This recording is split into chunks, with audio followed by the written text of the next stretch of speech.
from my punches. Hello everyone, welcome to It's Not Cage Fighting, and I know you're thinking the exact same thing. Yes, we do have faces. Hello everyone and welcome to our first preview show that we hope to do on this channel. My name is Carl Bainbridge, the one that people might know as that Geordie that's trying to be posh. I'll be the arbiter of today, and I'm joined by two special guests. We've got mixed martial artist Tim Close. Hello, how do? And MMA journalist Max Grant. Hello. And Max is somebody that we hope to see a lot more of on this channel. Tickets for UFC Liverpool coming up, Max, and you're going to hopefully try and get us some inside knowledge. I mean, hopefully, you know, I'm trying to... I've got the seats kind of close by to the octagon. I'm hoping to get pretty close down and maybe have a little wander about, see if I can spot some famous faces, but see how it goes. I'm pretty excited for it. And hopefully, from a British perspective, a victory for Darren Till as well. Hopefully so. I stay hopeful for that one, I would say, because Stephen Thompson's #1. So I just want to start off by saying some thank yous to a couple of people first and foremost. First off, I want to say thank you to Innovation House Bishop Auckland and also to 105.9 Bishop FM for letting us use our equipment today. I also want to say thank you to our guests for taking time out of their bank holidays to record this today. And I also want to say thank you to the all of my subscribers on It's Not Cage Fighting. When I started this channel up about 18 months ago, I never would have thought it would have grown in the way that it has. This was something I just did as a part-time hobby to try and keep the creative juices growing, and now we've got 6,500 subscribers, a lot of good praise and a lot of good criticism in regards to the channel. And as mentioned before, this is the first time we've done some kind of preview show, so whether or not people like it, we're not entirely sure, but we will try and chop and change, tweak certain elements, so hopefully we get something which is very entertaining. Now, when we started this channel, we always came up with the idea of doing some sort of a preview show, but things got in the way. We weren't able to get the equipment, we weren't able to get the time or the contributors, but we said to ourselves, regardless of what happens, we will do something for the May pay-per-view. So we managed to get it all done, but as luck happens though, we've ended up with a bit of a dud, because UFC 224, Nunes versus Pennington, safe to say this isn't one that stands off. I'm a fan of Raquel Pennington, I'll be honest. From the Ultimate Fighter days, I was a big fan of her, and I think fighting against Nunes is a big fight. And I think, to be honest, I don't know your opinion on it, but Dana White's been quite harsh, I think, on Nunes. I think I think she's very an awkward opponent for Nunes. Yeah. You know, I mean, I think it was marvellous beating Tate, who was a coach in the fight there. So I don't know. I think she's got good boxing. I think Nunes has got the knockout punch, Definitely. or she could. But I think she's a definite an awkward opponent for her. I think it'll be wait to see how it goes. See. I mean, I think I'd love it if Pennington was the champion. I think, like I say, I think UFC's been quite harsh on Nunes. But in what way do you mean harsh? Well, only harsh because I know she had that illness and she backed out of one of the main events. And I understand that obviously it's a business. Yeah. So if someone backs out last minute, you're not going to want to kind of give that person an opportunity again. But I think if you were any of the superstars in the sport, yeah, I don't want to say like names like Conor McGregor because you can't really say he's in it at the minute. But someone like even Silva or John Jones at the time, I think you would have been a lot more lenient with him. True. I just think Nunes is the champion. Got to give her, if she's saying she's legitimately needs to back out due to illness, you need to give her that, I think. Definitely. And we'll be discussing the main event in a lot more detail later on in the show. First and foremost though, we're going to be just touching on some of the prelims that can be happening, and if you look on your screen right now, they should all be listed there for you. Are there any fights in particular which stand out in terms of the prelims? Obviously we've got the one that really stands out for me, more because of the novelty of the fight rather than whether I think it's going to be a good one. Albini versus Oleshnik. Granddad versus Big Baby. Big Baby. But the thing with Big Baby is, I honestly can't remember exactly, but I'm sure, did he not lose his last fight against Arlovski? A distance. I mean, we were saying about Arlovski, you know, I mean, he come back in the UFC, won however many fights, then he went on a 5-fight losing streak, and we do think he has seen his days, whatever else, but he's just beat Stefan Struve too. He's beat him, he went the distance. Big Baby did go the distance with him, so I mean, he's no mug to have on your record. So no, I mean, I don't know all the prelims, but I'm sure the UFC, everyone has to start somewhere anyhow. Definitely, yeah. So I mean, the prelims, you know, they are somebody's in their town or wherever they're from or their country. They'll be well known and well respected of and thought of. It's just sometimes across the world, if you're not on the main cards, you're not always known as a big name. And sometimes, you know, you look at the prelims and you think, oh, I don't really know them, and you look and the 3-0 in the UFC, and then they just get the one break. They have to fight probably someone with a name to get a name themselves. Oh yeah, and the thing with that is with the Arlovski fight, I know maybe you could say it was a big step, even though he's an aged fighter, but he is a veteran of the sport. Yeah. So for me, that's the kind of opponent you need to beat. 100%. You need to beat that to jump yourself. Definitely. I don't know. I'm assuming Arlovski's in the top 10. He just because the went heavyweight back in the top division's 10 quite. now. I think it's quite slim pickings there. So I would assume Arlovski's in the top 10. I think heavyweight division's getting a lot better now. It is, but even though he lost off the top of my head to name that top 10. No, even though he lost 5, he's still a dangerous opponent to Definitely, this day. Yeah. So I just think they've given them that fight to kind of make a name for himself. And like you say, it was a tight fight, but I think that's an opportunity you've got to take when it comes along. Definitely. Another fights that stick in my mind, Talis Leites, former title contender, he's on there. And also the German sitcom star Nick Hein. I just love the story of this guy because he was like a sergeant in the Stuttgart police force. He starred in a sitcom in Germany. Seems like he's done everything. Just makes me feel like I'm 29 years old and I've done nothing. Oh, I feel the same. That's quite a rare, extraordinary journey, isn't it? Well, I'm sure, is Sean Strickland? Strickland's on there, fighting Zaleski. And I'm pretty sure last time I checked, his record's not too bad at the minute. I think he's fought a lot of fights from Ultimate Fighter. But in regards to his record, you've got to give him that. So we'll move on. Only lost one. We're going to move on to the main card, though. We could easily talk about all those prelims in a lot more detail, but I don't think people have the time to sit through 4 hours of 3 Northeasterners talking. So we're going to be moving on to the main card, and we're going to be talking about one of the featured fights, which is Vitor Belfort versus Lyoto Machida. Now, this would have been an absolute star-studded matchup in 2008. Many moons have passed since then, and we've got 2 men now who really shouldn't be fighting anymore. Well, I'm a massive fan of Vitor. I've met Vitor when he used to fight at Cage Rage after the Pride and Cage Rage emerged. He was down there. It was phenomenal to watch, to be honest with you. And yes, you're right. 10 years ago, it would have been better to see him fight who he's fighting now, Machida, with Machida being 10 years younger as well. But that's still going to be, I would say, what majority of the people watching that night will want to see that fight, because there's still the big names. Are they both late 30s now? I believe Machida is 39, Vitor is 40. 40. I'm probably biased here because you're a fan favourite of mine, Vitor. I think still Vitor's got more to prove. More to give, more to offer the UFC and everything, and the fans and people watching around the world than Machida has. This is, honestly, I think this is quite contentious because I'm the opposite side of that. Right. Like, I love, again, this is from a fan's point of view, I love Lyoto. Like, Vitor's an absolute beast. Yeah. Like, he's got to go down in the Hall of Fame. Vitor could turn up 2 different people though. Yeah. He could come in there and shock the world and knock Machida out in 10 seconds. And you could also get him where he's not the same type of fighter. People always going to say, I tell him not to fight. You can't do it right from doing wrong. No. If he comes in, he's not doing, everyone will say, look, he should be finished. If he does beat, it's one of them. It's one of them. None of us know how his body's going to take all the years of punishment, of training and everything else. It has to take its toll. Oh, definitely, for such a young age. And it's a Vitor as well, which is coming off a win. A contentious one against Nate Marquardt, but he managed to get himself the win, ironically enough, at the last Brazilian pay-per-view. What do you think Vitor's legacy is going to be? Because this was a kid who was 19 years old, burst onto the scene, destroyed Vanderlei in his UFC debut, and has always been around the top of the card since then. So I think when you look at it, he's got to be one of the Hall of Famers, hasn't he? I think he has to be, but I think it's one of those situations where, because of like the whole TRT thing, some people kind of look at that like, oh, because you were taking that, it kind of takes the shine away almost, right? And I mean physically as well, when you look at Vitor pre-TRT and after TRT, 2 different people. Yeah, exactly.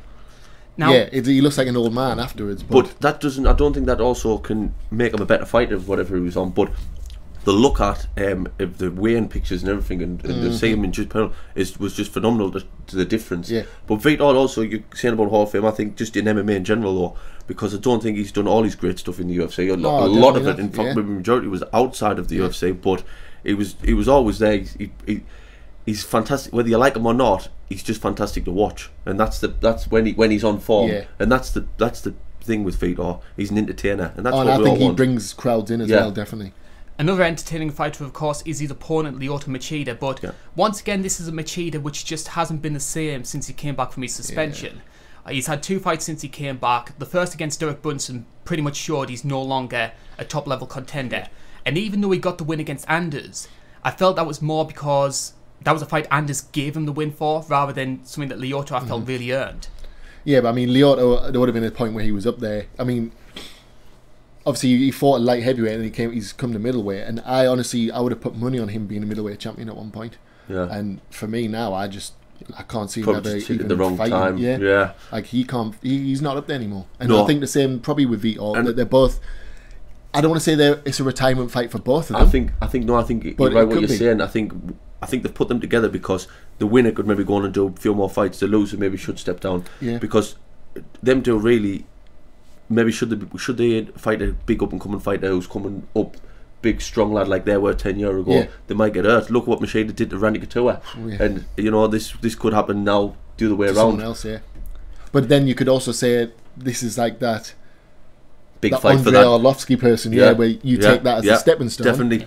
I mean, imagine if they gave someone like Paulo Costa a win over Vitor or Lyoto. That would have done wonders for his career. Unbelievable. Yeah. And again, with that, it's like I said about the Andrei Arlovsky fight. You've got to take that opportunity. Definitely, 100%.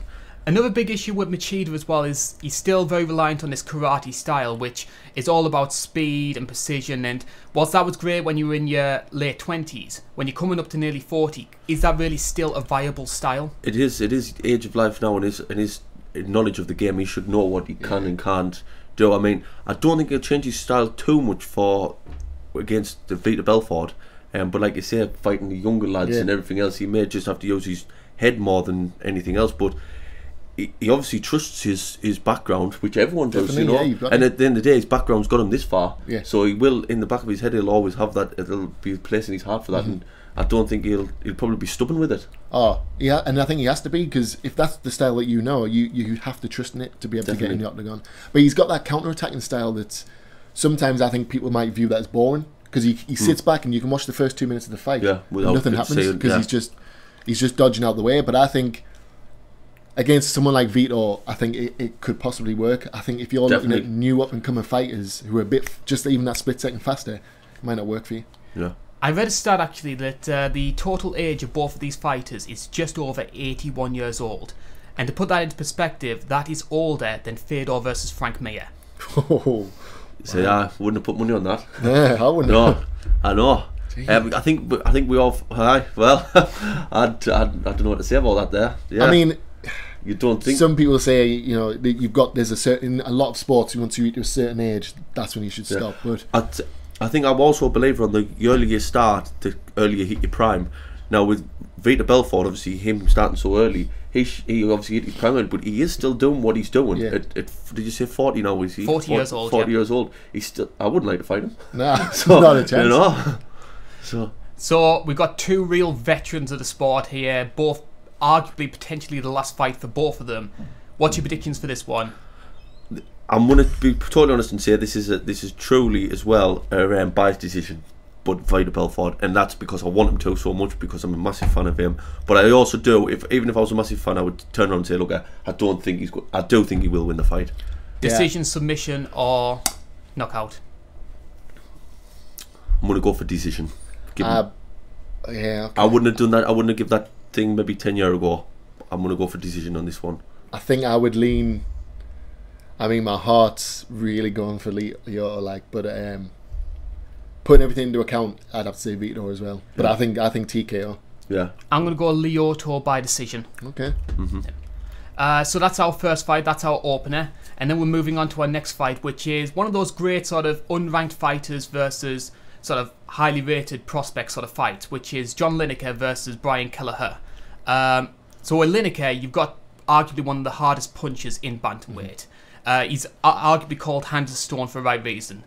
But also, Hands of Stone, chin of granite as well. You cannot knock this guy out. I think he's unbelievable. I'm pretty sure his win streak at the minute's quite He must be on at least 4 or 5, maybe. 6 wins in his past 7. His only loss was against Dillashaw. That's what I mean. And Dillashaw, you know, for me, Dillashaw's that kind of next level fighter. And there's nothing worse for a fighter as well. If you give someone your all, you've punched them as hard as you can, you've given them everything, you've stood back and they're still standing there, exactly, strong as an ox. It's quite soul destroying for the fighter who could be potentially winning the fight, to then look at someone who you've just give your all and they stood there with, like you say, a granite chin and everything else. And with that kind of, like you're saying, with that heart and the fact that he's got that chin and he can fight back, he should be, I know I'm saying Dillashaw's a different level, but he should be up there at the minute, probably, you could say, fighting for a belt at some point. Like, so why do you think that's not the case then? Why do you think that... It might be only a matter of time. Yeah. I mean, what did you say, he's six fight unbeaten? 6 wins in his past 7. He's not far off. Nah. 1 or 2 big more wins, and he's definitely there. And I mean, there's a lot of top-level bantamweights out there. I'm just surprised that the UFC seem to be pushing this whole Dillashaw versus Garbrandt rivalry a bit too much. And that's what I think it is. I think that at the minute, a lot of UFC seems to be what's going to bring the money crowds in, what's going to be But that's money. always been the same with every sport. Yeah. And the UFC's just starting to, probably since the McGregor, to click onto it, whether that's a sensible thing or not. Yeah. But it's always been the same, whether it be boxing, whether it be anything. And at the end of the day, we all love it as a sport, the fans and everything else. But it is a business for people, and the people who run it as a business. Even if the fans of it themselves, it's a business, and that's just another reason why some people get overlooked, because sometimes the fighting isn't just good enough. It's the popularity of it bringing people in.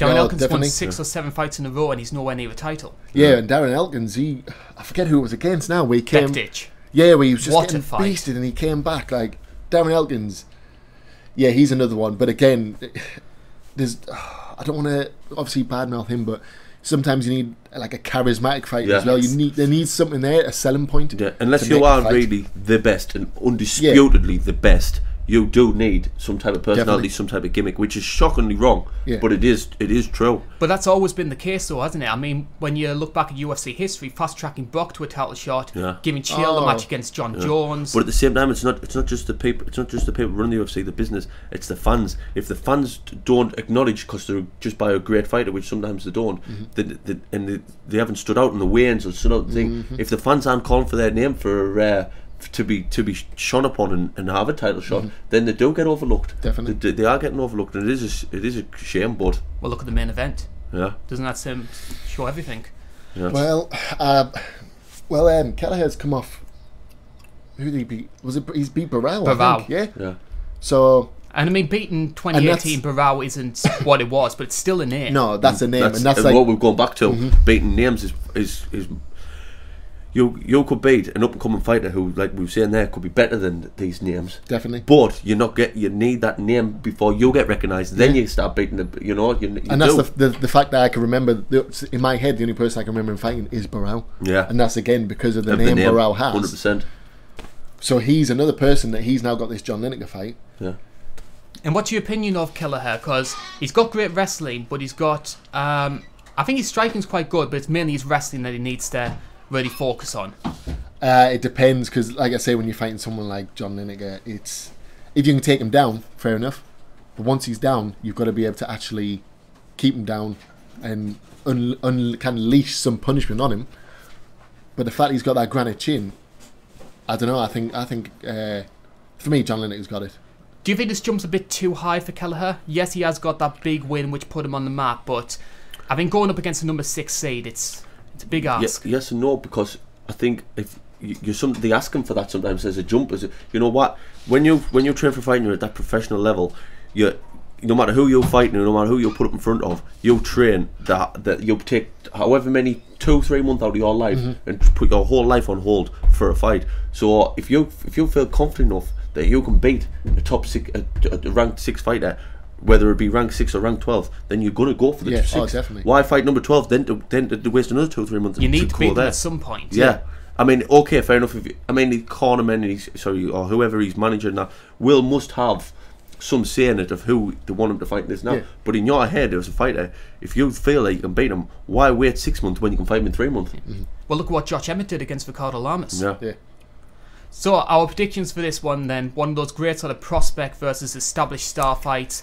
Where do you stand then? You seem to be hinting towards Lineker. Yeah, I'm sticking with Lineker just because from watching UFC, I've seen him so so long in there, and he's just carried on winning and winning. And I think it's about time he's worked his way to the top and probably get a... Yeah.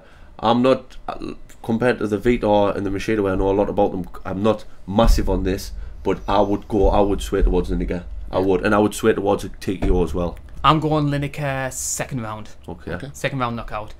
So that's our second fight. Now we move on to what's called the feature fight. I've noticed the UFC have done this a lot recently, where they put these sort of lesser known fighters and they put them on the third fight on the card. Yeah. Is this just a posh way of saying the toilet break fight? I hope not. I think it's a good chance to give someone that the break they need, because like I say, by then they're tuned in, everyone's watching, and you do need that break, you do, and obviously they've deserved that break. Yeah. And I hope it's not just a toilet break. I hope people are watching them and taking note. They've give themselves that chance to get on this card. Definitely. And if you're in the main event, if you're paying, that's what I mean. Yeah. You're around such a high caliber fighter, especially with Vitor and Lyoto in there, and if you're a paying fan, just enjoy the moment, see who these are, learn something else. Sometimes, obviously I referee up and down the show, up and down the country, all around and stuff like that. And sometimes, I know I'm looking forward to a fight on a fight card because I've heard of these two people and I know them, can't wait. And then you get someone who's hardly like into the sport, and I'm privileged to be refereeing. It's so close because it's fantastic, and then the people that everyone's looking forward to can produce a boring fight. Yeah. Sometimes just watch the up and coming and this and that, and they bring more to it. And there has been evidence of that, obviously, over the past couple of months, where they've been doing this prospect fight. Obviously, we saw Calvin Cater against Shane Burgos earlier in the year. Amazing fight, by the way. But then, of course, Cynthia Calvillo, who became one of the big strawweight stars by getting these feature bout promotion. And there's going to be a lot of eyes on this lady as well, Mackenzie Dern. Yeah, Mackenzie Dern's another one. But it was like you're saying with Cavillo there.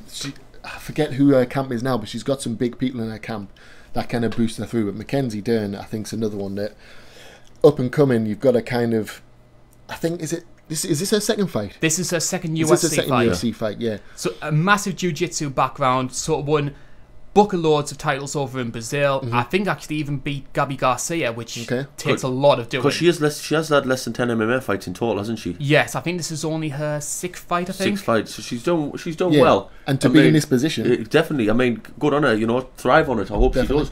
I think some people fold under pressure. I don't think she will. I think she'll. That being said, though, her debut against Ashley Yoder, not the most impressive.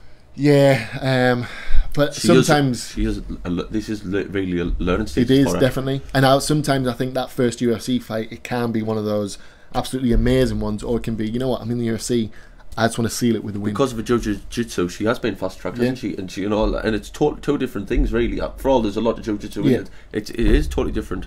I think the unnerving thing, though, when I watched Dern's fight against Yoder, though, was, yes, when she got Yoder to the ground, she was in her element, and you could tell she was almost having fun out there. Oh yeah.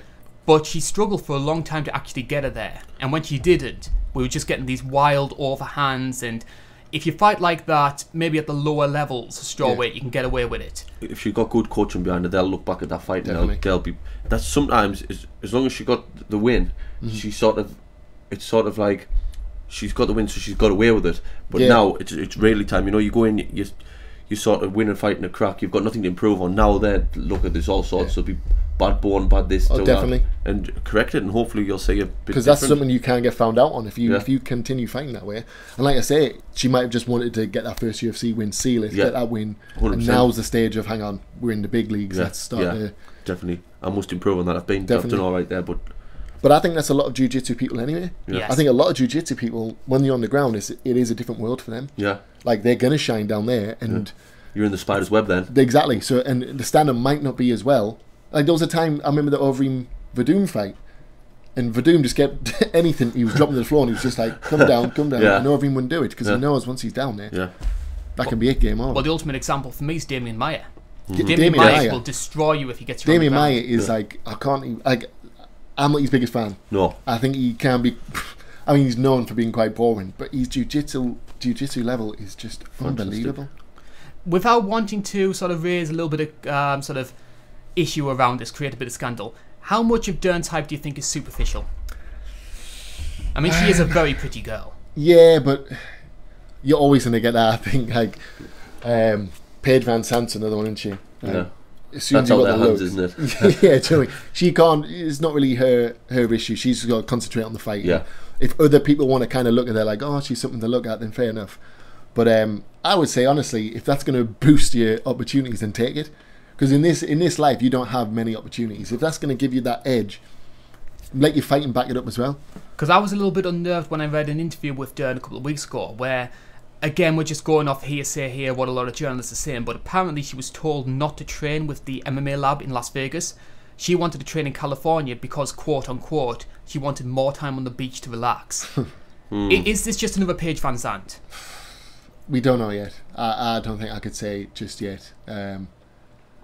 I mean, personally, what's wrong with chilling on the beach? Let her chill on the beach. That might be how she relaxes. That might be her thing. You know what I mean? Like, main thing for training and that is rest.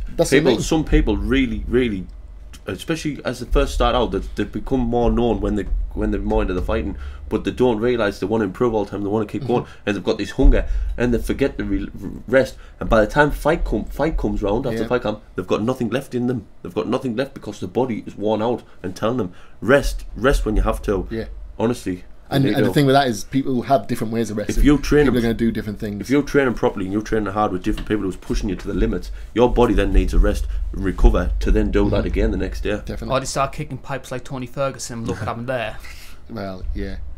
Now, that fight's never going to happen, by the way. It's never going to happen, never is gonna it? Happen. I actually saw this promo, you know, it's on the internet all the time. Someone made this amazing promo for Ferguson versus Habib and had like a Bee Gees song over the top of it.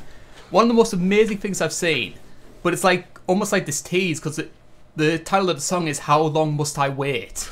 And we still haven't got that fight. I mean, I've said from when they were first going to announce it, I can't see it happening. And there's always something that keeps putting off. And I think Conor McGregor will be back before them two fight, like, honestly. Yeah. Now, we mentioned before how Dern seemed to have a reliance on wild overhand punches when it came to the stand-up. And she's going up against an opponent where if she continues to do that, she is going to be punished for it, because Amanda Cooper does have a strong boxing background, almost seen sort of as like a gatekeeper of the strawweight division. Nearly everybody who she's beaten is no longer with the promotion. So Anna Elmos is gone, and also Angela Mangano is also gone. But the people who end up beating her end up doing quite well. So we got Tatiana Suarez, who's highly rated, and of course Calvillo as well. She's like a lot of people I know. Like she's up there. She's good. But like exactly how you've just said it there, if you beat her and you know you're really up there, because she's it's for me unfair for me to say this, but she's like maybe a stepping stone. Definitely. And you know, because she is her own character and she is her own good fighter. But like I think you beat her, you know, look at your potential of something, and if you don't, okay, you maybe haven't cut the grade. Definitely. But I think a lot of weight classes have that stepping stone. 100%. And then stepping stones will still be there. She might still be there in 3-4 years down the line. Exactly, yeah. Because she'll win one, lose one, win one, lose one.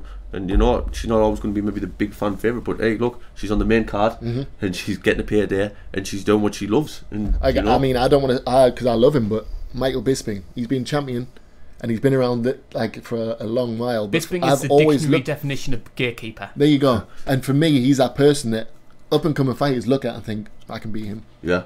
And Bisping's a tough fighter. Yeah. Like, his cardio's amazing, his striking's amazing. But if you beat him, that's a big scalp to take. And it's more so now. Definitely. More so now. Like honestly, I said he would never be champion. And however much I wanted him to be, I said he never would be. And then when he was, I didn't think they would even give him a chance. No, that was I my didn't. truth. Never. I thought it wasn't the case of him winning. I thought it was more of the case of them not giving him the opportunity. Well, there had been a couple of number one contender fights for Bisping. Yeah, but I felt like they always gave him. He'd have like 3 average fighters. Then the 4th fight would be someone big like a Vito, and now it would be like, now he's back to the bottom again. Yeah. Do you think that, because Cooper's got a primarily boxing background, do you think that's going to cause Dern any problems? Depends how. It depends how quick or how she's maybe improved from the last time. I think obviously at that level, I mean even at levels round the you know who you're fighting. Yeah. You know who you're fighting, and I mean surely they've worked on all of that. So I would tend to say that I don't think they are going to give her much problems. I think she'll overcome them. I think you've got, like I said, you know who you're going to fight, so you know what that person's capable of. So they're going to be ready for it. Again, with boxing, you might get clipped. Once again, this is the stepping stone for her. This is her stepping stone. Win or lose here. This fight for me is going to come down to one thing: which is better, Dern's stand-up or Cooper's ground game? And personally, between the two, I think it's the former which is stronger, and that's why I would go for Dern to win this, again by decision. Yeah, I want to go for Dern. and I would maybe even go for submission. Yeah, I mean, I'm leaning for Dern at the minute. I don't know which way I'm going. I'm gonna go for decision just because I can't kind of mix it up anywhere.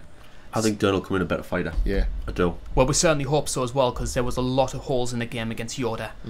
Now we come to the fight which, in my opinion, is the most compelling match on the card, and that's the co-main, potentially a #1 contender for the middleweight title, and it's Jacare Souza versus Kelvin Gastelum, a great old versus young battle here, and Jacare as well, who is back to form after his win over Brunson.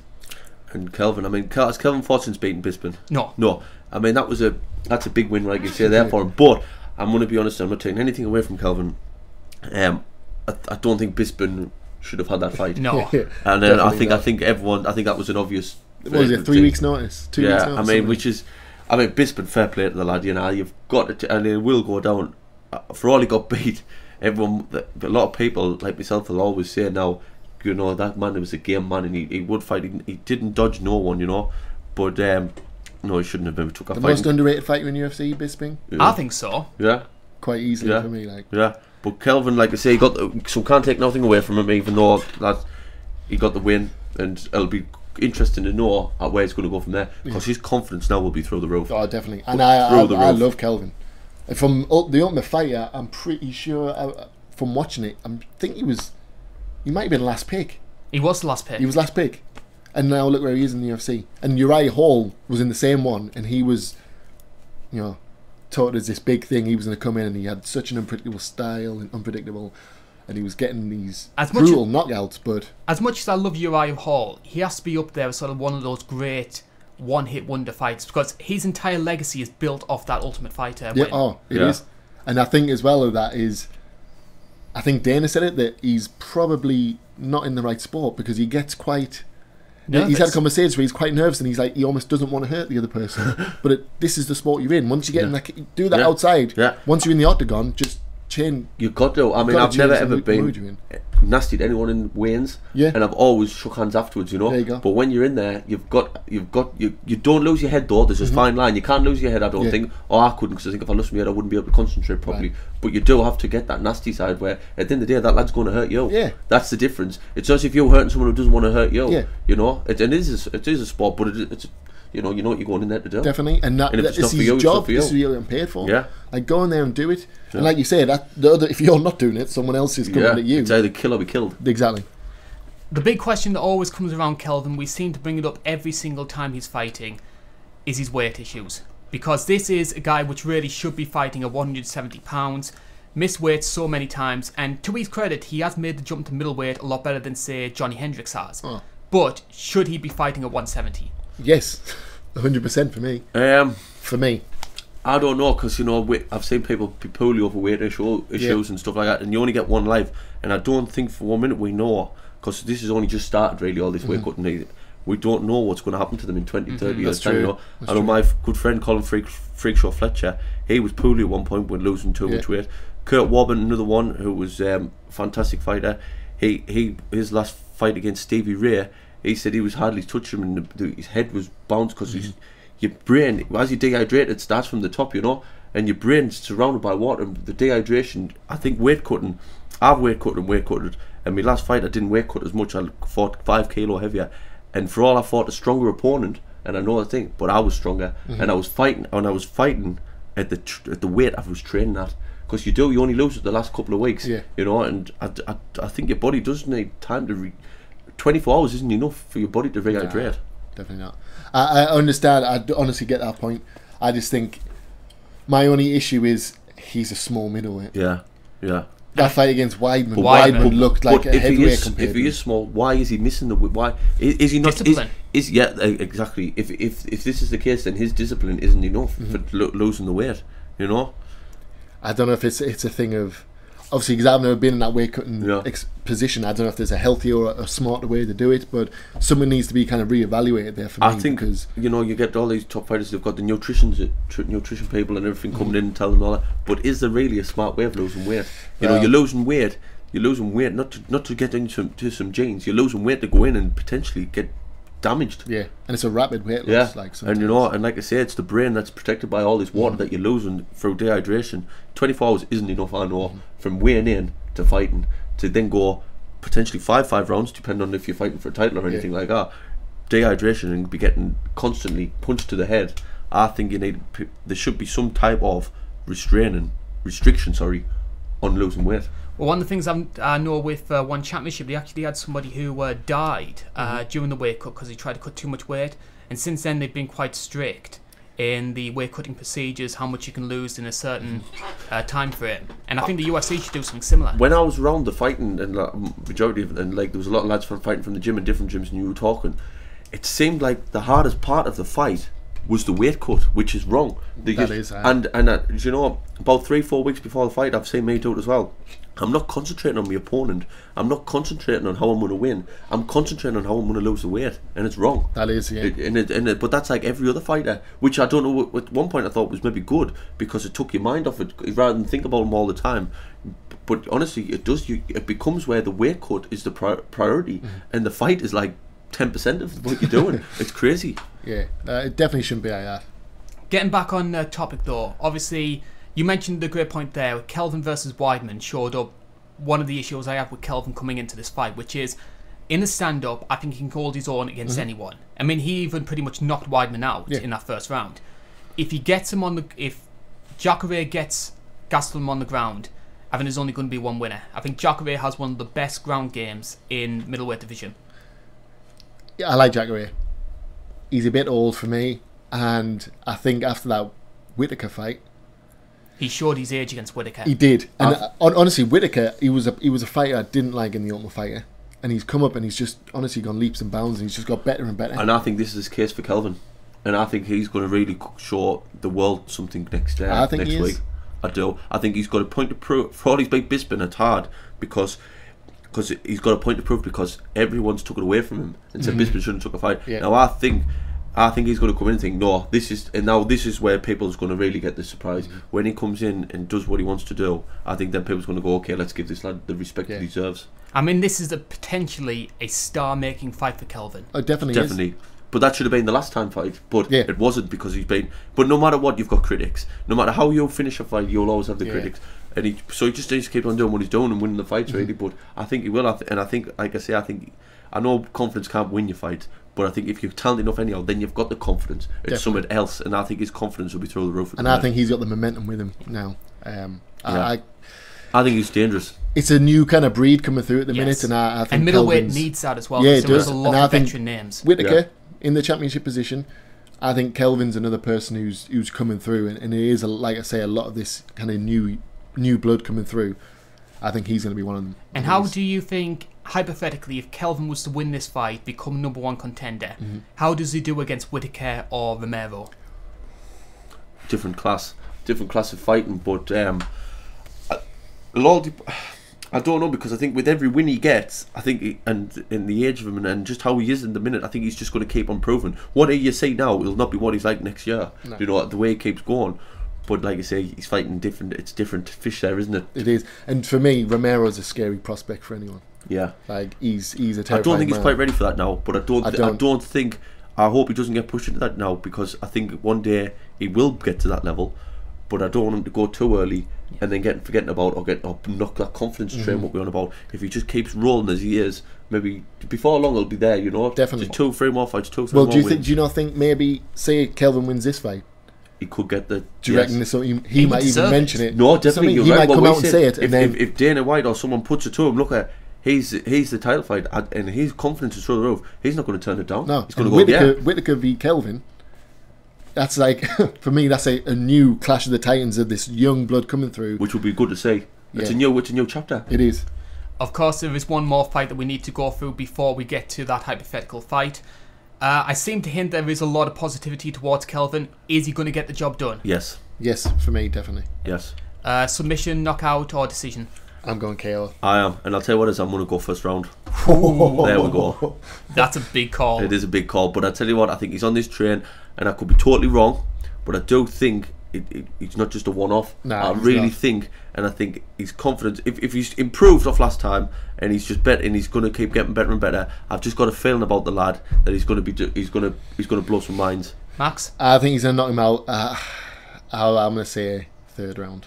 I'm going to say Jacare third round sub. Ooh. I just think Kelvin this for me is what I've heard described as a big brother fight. Okay. And I just think that Jacare is just going to be too strong and too big for Kelvin if he gets him on the ground. It's much easier to take a striker down. So do you think it'll be a tight fight though? I think it'll be a tight fight. The only thing I'll say about that, Carl, is every fight starts stood up. Good points. But I've always believed it's easier to take a striker down than it is to keep a grappler up. Okay. Depending on the wrestling and everything else, but yes. So we move on to our main event. Now, this was a main event which I think it's fairly safe to say Dana White wasn't too enthused about, and it was almost like the third or fourth choice. So a lot of this is 2 and 2, putting 2 and 2 together to make 5. But story goes that Dana White's first hopes for 224, I should say, was to have Rafael dos Anjos going up against Tyron Woodley for the welterweight title. Now, Tyron, for whatever reason, wasn't interested in that. Either he didn't really want to fight a Brazilian in Brazil, or the story that goes around was he wanted to be on 226, so he could get the Stipe DC money. So that fight fell through. Then the attention became Cyborg versus Nunes, champion versus champion super fight. Cyborg had just fought Yana, well, not really fought, sort of like a sparring session with Yana, and didn't really want to fight again on short notice. So that fight fell through. And pretty much as the only Brazilian champion who was free to defend her belt, obviously Nunes got the call to fight Raquel, who'd been promised a title shot from many moons ago. Now, it's quite interesting when we discuss about Nunes, because here we have a fighter who is high on form, but with a comparatively low stock. I think a combination of what happened at 213, where she pulled out at the last minute, and then that Valentina fight, which had comparative hype. It was held as sort of like the great striking battle between women fighters, and it disappointed. And I feel that despite everything that Nunes has done, she's not getting the sort of praise she should be. I mean, yeah, she definitely isn't. No. And again, I like I say, I think some of that, I know I mentioned it before, but I think some of that is UFC kind of treating her a bit harsh. I don't know what it is. The reason there's no kind of draw to her, because I think she's a good fighter. Yeah. Stand-up is good. Yeah.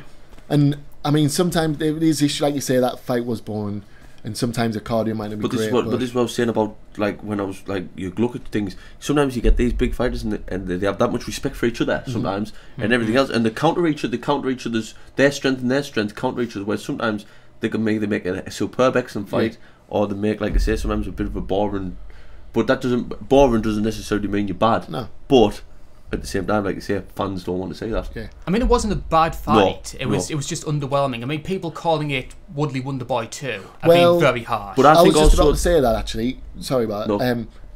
Woodley's another one in that same kind of category, that he's not a champion that everyone's looking at like, he's not someone that's exciting to watch. No. And Nunes, I'd rather watch Nunes than Woodley. Yeah. So I think there should be more draw towards Nunes, for me personally, because I think she's a good fighter. I don't know the best way to put this, but do you feel that Nunes has, how should I put this, an image problem? Because if you judge Nunes purely as a fighter, there's a lot to like. Like huge knockout power, fantastic form, some really high profile wins. Yeah. Yet there's something about her which just isn't engaging with people. I mean, say what you want about Ronda, but Ronda was a very media friendly champion. She always did the interviews, a very attractive girl as well.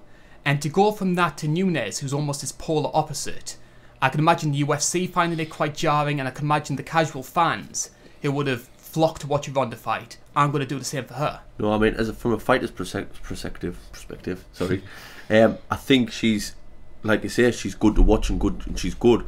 But obviously, if you've never been in that position before, and you just maybe, a lot of people, you know, just as like the weigh-ins and the talk as much as the fight.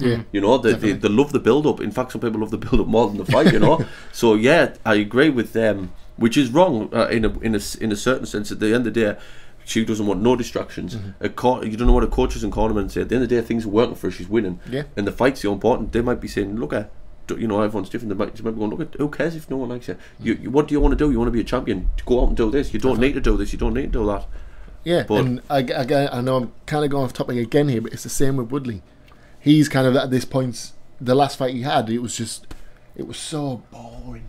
But he knew exactly how to beat Maya. This is what I mean. And this is what they're going to do. And he kept his belt. That's all he cares about. That's exactly right. That's not what you should be doing as a champion. You should be making exciting fights. It's not just about keeping. You should, but once you've got that belt, you will go through anything to keep that. And if you're going to go forward and do this, to the chance that you're going to get beat, Yeah. or you hold back, surely your cornerman or a good coach will say, look, you do what you need to do to keep the fight. It's easy for everyone to say, look, this and that, but if it was you and you really had to think about it, you do what's right for you. I'd probably do the same. Yeah. And the thing is, I think a lot of it is people want to kind of create this legacy or this win streak or whatever it is. But a legacy is, I must, like you say there, a legacy to the fans is somebody who goes on and gives it their all. That is 100,000,000%. Yeah. But these people who are a bit like that, they'll go, well, I never got beat, or well, look how many more fights. But no, as a fan's perspective, it doesn't matter if you've got 10 losses on your record. Look at me, I'm a Randy Couture fan. What was his record in the end? Like something like that, you know. He doesn't care. It's not like boxing. If you lose 10 fights in pro boxing, you're not very good. Look at Randy Couture, who's classed as Hall of Fame. What's 16 wins, 10 losses, something like that. It's not like a it's MMA is totally different. It is. It's totally different. Record. Records are for DJs, as they say. The other argument you can make that, though, to sort of play sort of like devil's advocate, is if you were playing, say, a game of football and you scored an absolute wonder strike, nobody's going to care if you're not recording it or you haven't got the people watching it to actually see the goal. And I think that's the issue that Nunes has. I mean, the Valentina fight, yes, I mean, she beat one of the top Muay Thai strikers of all time, one of the top female fighters.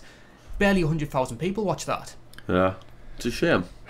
And do you know what it is? Another shame is, I don't want to get into this argument that a lot of people do have, but sometimes that's just with the female fights. Yeah. Like, I know loads of people that will refuse to watch that. Now I'll watch all fights if they're interested. I'll also say with the UFC as well, mind, I think there's that many shows on every week, right? Now, I think because you're spoiled for choice, you're picking.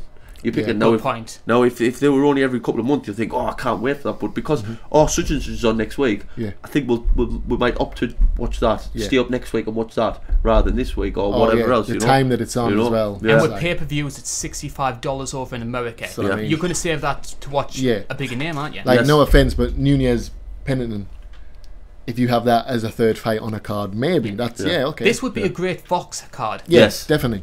Yeah. But as a main event for a pay-per-view, I don't know how many people are going to be wanting to pay that money to kind of watch that. I mean, the UFC aren't stupid. They're big business. So, I mean, they must feel that there is something there. Unless this is the fight they're trying to try and to make. I don't know. I don't know if it's because it's the championship fight. That's the thing they're trying to sell it as. It's title for fight, a belt, so it must be a draw. Title fights always headline. Well, I think it's the attractions, maybe like you say, Vito or whoever else for being the pay-per-view. And like Carl said there, they've had to put the championship main event. Yeah. So we've talked enough about Nunes. We're going to talk about her opponent now. If you told me 3 or 4 years ago that Raquel Pennington would be not only one of the top contenders in bantamweight, but headlining a pay-per-view as well, I would have laughed you out the room. This was a girl that failed in Invicta. Her career turnaround has been so impressive to see. It's fantastic to see, really, things like that. And then to beat, obviously, a former coach of the other fighter, and the thing was, I know it was a decision, but a win's a win at the end of the day, and, I think that's quite, even for the fight to go ahead was quite remarkable, to then let alone go and win, So, very good. I honestly, like I say, I really liked her in the Ultimate Fighter. I know she wasn't, like you say, she wasn't the best, she wasn't great. But that turnaround she's had, it's just, because I already have a like for her anyway, it's just boosting me on to kind of want her to go on and do something good in this fight. And I think the strange thing with Raquel, though, is with a lot of career turnarounds, you can sort of pinpoint something which changed to help spark it. So obviously, like, Rumble Johnson moved up to light heavyweight, Mark Hunt shored up his takedown defense. There hasn't been anything like that with Raquel. It's just those exchanges she would have lost beforehand. She's now winning. It's if I had to say a comparison, it's a bit like Matt Brown. Matt Brown didn't fundamentally change anything about his game. He just got that rub of the green. And before you knew it, he was... Sometimes they don't always have to change, they just have to improve on what they've got. And that's maybe not a bad thing, because sometimes you're trying to change and you go into a new skill that, you're going to have to start from the scratch. She's maybe just shined a diamond up a bit, like she was like a rough diamond anyhow, and she just polished her areas. And you don't know, like, even in the back room, like her backroom staff or like where she lives or anything. Has she changed the coaching style? I believe she stayed with the same team. Right. Does she not? Because is a girl? I'm sure she goes out with Tisha Torres. Yeah, so I don't know how long they've been going out. And that would have certainly helped her strike. There you go. Tisha is so underrated. So the fact they're training together and everything, it might just be literally just who you're with and who you're training with. It's just a more positive attitude and just like you say, just cleaning up them fine minor details here and there. Definitely, it's spotting what you've gone wrong at. Yeah. So someone has spotted it and managed to, like I say, get better and better. Now, most of the bookmakers have got odds on this, and they're looking at around sort of 5-1 on Nunes to win this. So, by comparison, this is sort of like Rockhold versus Bisping levels of underdog. Obviously, bearing that in mind, Rocky's not going to win a stand-up battle against Nunes, and I think it's going to be very even on the ground. How does Rocky win this fight? Sorry, you just mentioned the odds there. What were the odds for... Do you have the odds for Pennington? The odds for Pennington are 5-1. The odds for Pennington, and what about Nunes? Nunes is 4-1 on, I think. Right, okay. I don't know, I honestly think Nunes' stand-up's great. I think it's very aggressive. Yeah. And it's kind of in that Vanderlei way where it's just forward, and even Vito, where it's just forward, punch. Yeah, like you say, she hasn't got the fan base, but you can see maybe why the UFC are trying to push her for. Yeah. And I think this is given it, I think they've put, like I said, they've got it enough so they're going to get the pay-per-view numbers, and they've put her at the top to maybe try and make this the turning point of her career, where people are going to start giving her a bit more respect and showing her a bit more, because she is a good fighter. Definitely. And I like watching her. Yeah, I think Pennington for me it's gonna be a stand-up battle. I think Pennington's got to probably use some leg kicks to maybe take a boxing out of it. I think Pennington will be able to take her punches. That's the key for me. I think that's the key for everyone. This is why I think it's going to be stand-up, and I think it might be one of those back-and-forth exchanges, and it's, like I say, one of the ones where you're back and forth, but she's awkward, someone and gets she's clipped. quite a good counter, isn't she, Yeah, you know, and that's what I mean. So, but obviously it only takes that one punch from Nunes to then break a guard and then start opening her up. I think, for me, Rocky's going to have to try and make this as dirty as possible. Yeah. It's surviving that early Nunes onslaught, trying to wear it down in the clinch, and then maybe try and scramble something on the ground later on. I mean, and Rocky does have one of the best chokes in women's MMA. What you need to do is what you did against Ashley Evans-Smith. Is that the bulldog? That's the bulldog choke. Yeah, that was brutal. It was brutal. And the thing, like I say, she's got the game. She's got the abilities to do it. And like you say, I can't see anything but a dirty fight. Yeah, it's just going to be, for me, just all-out brawl. Yeah. But I think she's got the ability, but whether it comes about, you know. Yeah, I think I've kind of stuck this way throughout, so I would probably lean towards Pennington, just like I say, this new kind of wave possibly coming through, and taking the belt from her. But my brain saying Nunes. No. Yeah. And I mean, a Rocky win as well would be just what women's bantamweight needs right now, because this was always hailed as sort of like the elite women's division. I mean, yes, strawweight's arguably more exciting, but bantamweight is sort of like what light heavyweight is to the male side. It's sort of like the be-all and end-all. It's the showpiece event. Yeah. But I think a combination of a lot of the big names retiring, some of them going down to flyweight as well, we're really seeing this lack of quality at the top level. And if you see sort of the prospects coming through, I'm thinking what? Ketlin Vieira and maybe Aspen Ladd. I think Vieira's unbeaten, or at least unbeaten in the last 5 or something. Yeah, I think Vieira for me is one of the only ones up there at the minute. They're all swinging roundabouts. Every division does the same. You know, sometimes they're stacked, and it's thing because sometimes, you know, you can be like a middleweight in an era where you'd never got a chance to fight for the title because of the how. But then if you were put in a different area, you'd be top. You'd be number one dog. Probably why Bisping got his title shot. Right. Different eras of depending on who's around you in the mix. Definitely. But I know this is me probably reaching for something here, but I think when women's MMA wasn't as big as it was, and Ronda came, and Ronda was the big star. Yeah. On Facebook and social media, women just flocked to that. They loved it. It was just suddenly the only fighter in the world was Ronda. She made.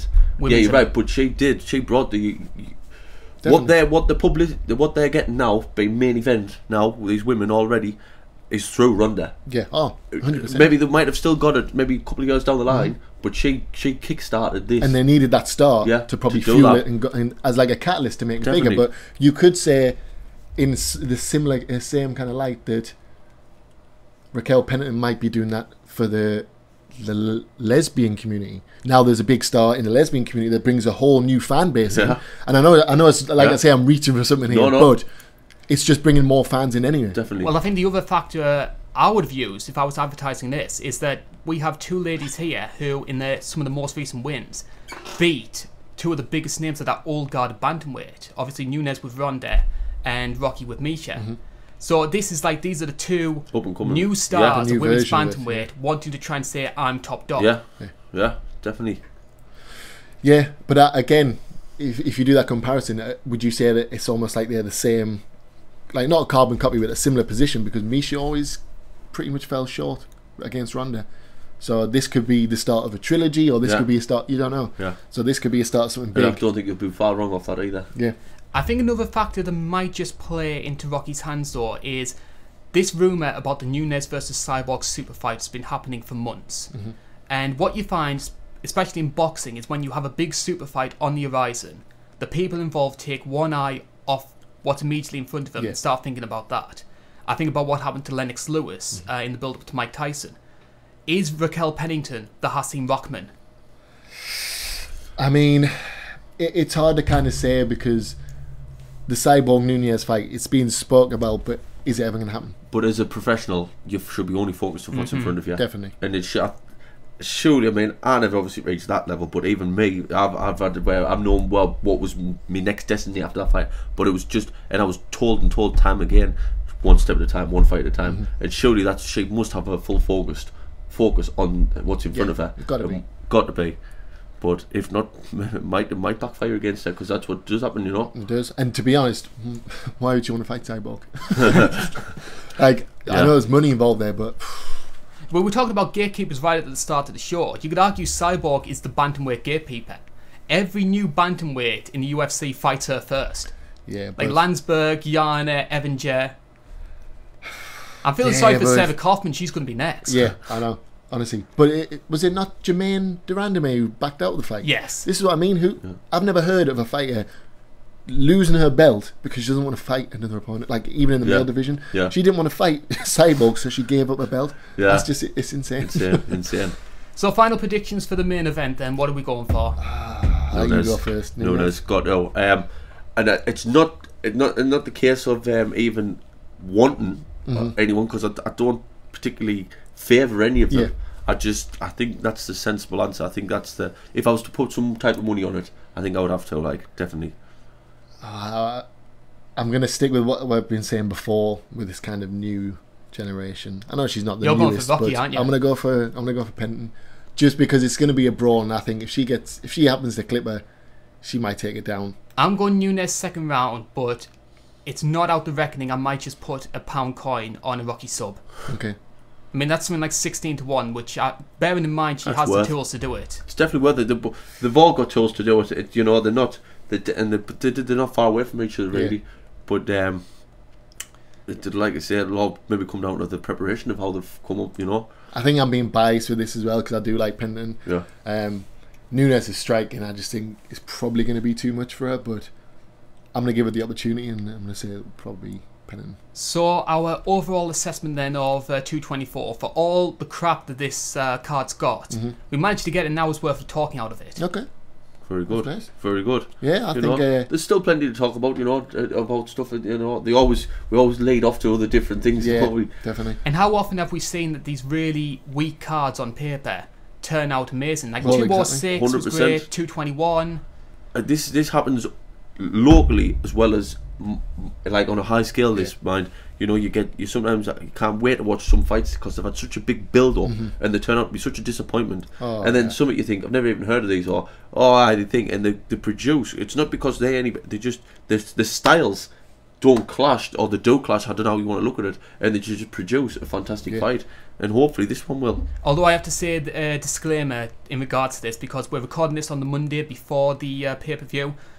If anything changes between now and by the time we get this uploaded, we do apologise for that, because you never know, McGregor might be coming in with his posse again, throwing dollies at the boss, and we'll probably end up with, I don't know, Betch headlining or something like that. No, honestly, the amount of, I think it was last year, the amount of people that backed out of main events, there was about 13 or something like that. I don't think we have had a clean, we had Stipe versus Francis, that went through fine. Yeah. But 221 fell through, because that was going to be Whittaker versus Romero.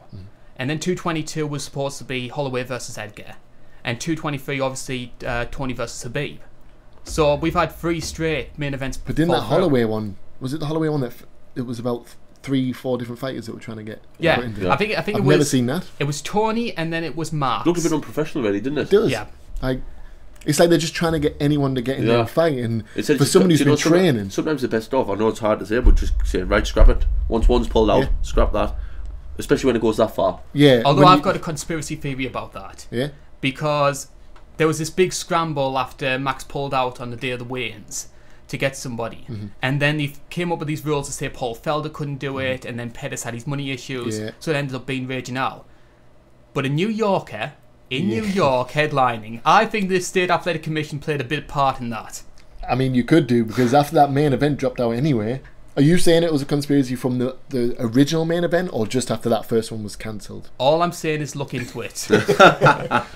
Because I know a lot of people wanted refunds after their fight was cancelled, and I mean, how quick are you going to sell them if you bring a New Yorker in? Yeah.